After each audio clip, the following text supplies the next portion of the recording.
अब आप चलिए चलिए।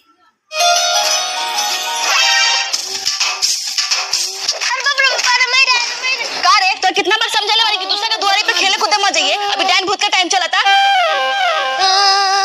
चल घर में रुक यहीं पर, हम अंदर से आवत हैं। बैठ इधर।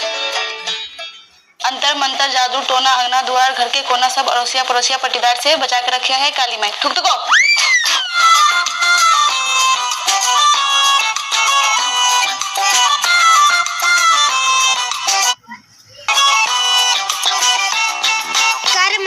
नानी आ जाके बका की काजल कर तरी ना रे बेटा, एगो दिन कहीं जाए के ना आवे के, ई काजल एहे लागे लगावत नहीं कि कोनो डाइन भतर मुखनी के नजर हमर लाल के ना लागे। चल उठ।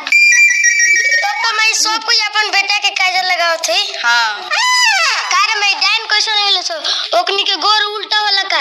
ना रे बेटा, डाइन हमरा तोरा लेखा आदमी हो खेली सा। तब तो हम नियो के डाइन रखम सा। बात करिया तो सवाल खत्म नहीं हो। चल खाना खा ले। तो ठीक बा, हमरे के एगो रिमोट गाड़ी किन दियो। चल